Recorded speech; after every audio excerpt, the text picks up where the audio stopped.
Yeah, a lot of it is just personal preference, what fits Yeah. you best, and go for it. That's Absolutely. really cool.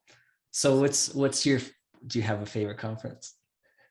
Yours, obviously. That was a leading if you question. if you all don't know, Nathan is hosting the DME in a few months, and I Yes. just told him, like, I haven't scheduled a trip to Portugal with my brother until I knew when his dates are.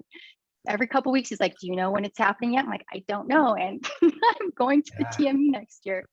Yeah. So everybody should go and support Nathan. And yes, come to mind, but go to anyone. All of Go them. to Oh all of man, them. I just was with Dave in Orlando, Yep.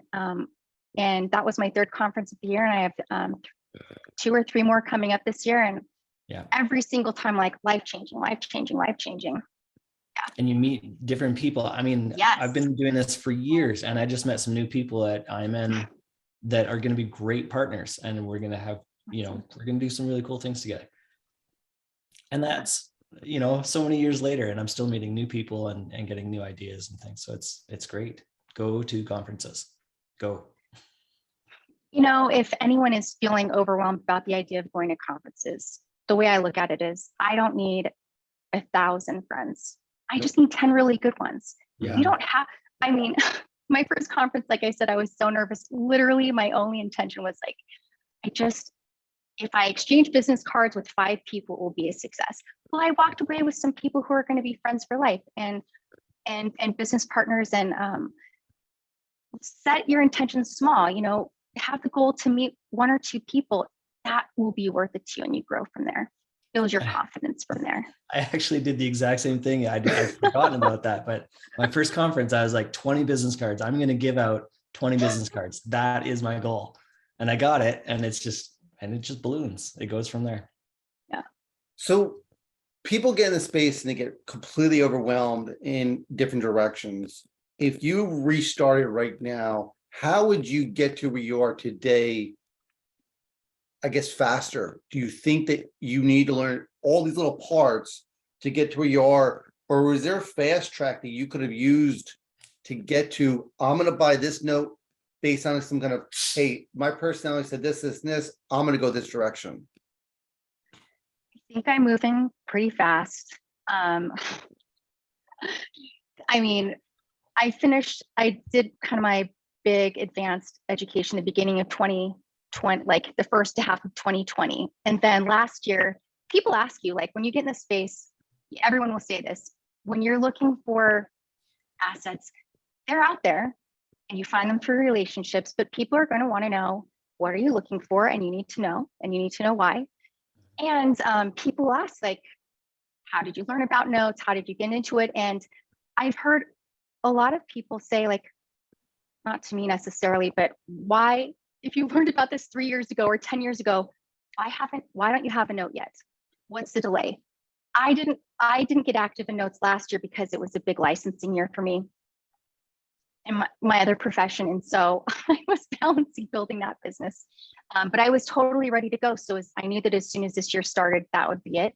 And then as soon as I started, I mean, I have closed on 1, and I've originated 2 notes.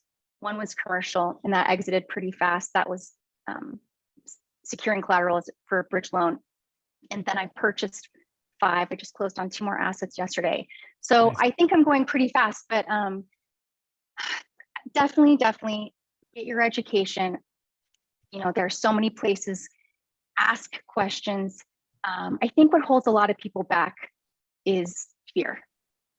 Yes. And I was thinking, you said, like, we're going to talk about your journey and then what hurdles you've overcome. And I was thinking, what hurdles have I overcome? Fear was a big one. Fear of what, though? Losing money, losing my kid's future. Not noteworthy into it. I like it. Not trusting, not getting aligned with people who are trustworthy. I don't worry about that too much because there are a lot of great people, and just got to follow your intuition there and ask questions and ask around. But how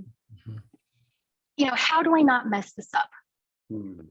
And I've had some great mentors, but before I took action, I was asking a couple of friends and my financial advisor, my accountant, like, how do I not mess this up? How do I not lose what I have? And I received the best advice that allowed me the kind of the piece to move forward. And they said diversification and due diligence. Okay, well, those are two things that are in my control. True. Right? We can learn how to do thorough due diligence, and we can choose not to put all our eggs in one basket. Yeah. And that's what helps me sleep at night. And so that's what helped me move forward. So one, get some education, make some friends, and move through your fear. Small steps if you need to, but just do your first deal.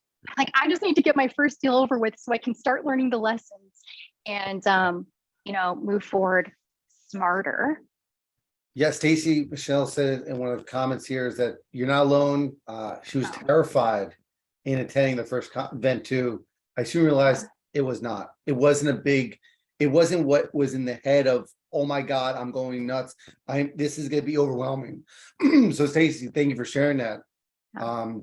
We were talking at the conference too about this, and this is Nathan and I have said repeatedly, is how do you find out who's trustworthy, who's not? And what Notes is really different from a lot of sectors is we're real small.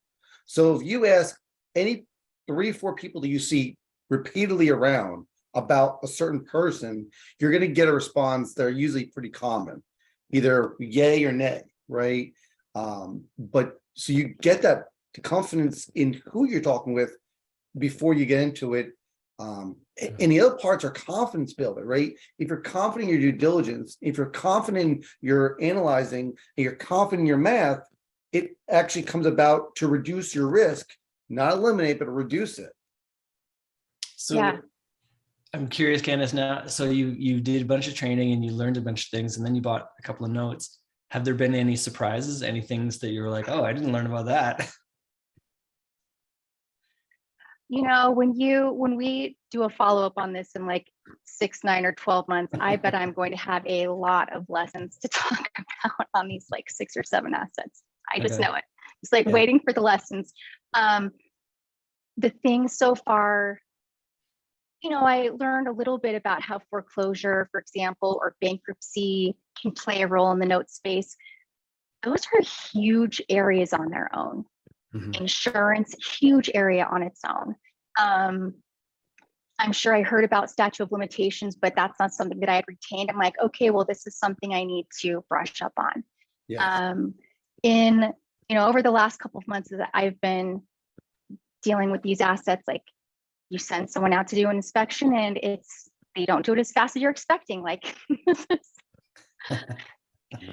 gotta be on top of things and follow up and allow some margin for things not progressing at your own timeline. So those are some challenges right now I'm learning. One of the biggest questions we get from newbies is, where do I find assets at? How difficult was it for you to find assets? Because that's something we don't crack, right? It's hard to crack into that world. How did you find assets the first couple you're buying? Was it through a mentor, through someone you knew, or through a tape you saw? And B, when you got that note tape, how did you work through it and know what you wanted? Right. So I'll start with the second part first. I already knew what I wanted because through my education and training, like what's your buy box, why, know your why. I already knew what I was looking for. And I have I don't know if it's a calculator or whatever, like a big spreadsheet analyzer that breaks it down. I put in the assets and that helps me narrow it down. But if it's a smaller group of assets on a tape, like I can look because I'm organizing by state, I'm organizing by, securing collateral value. That's going to be how I narrow it down first. And that eliminates a bunch. So those are my criteria. Yeah. How do you find assets, man? It's like the one secret. Like, nobody's going to tell you. But they're out there. As someone who didn't grow up in this space, like, oh my God, the amount of money available in the room is like, my brain doesn't even go that big. But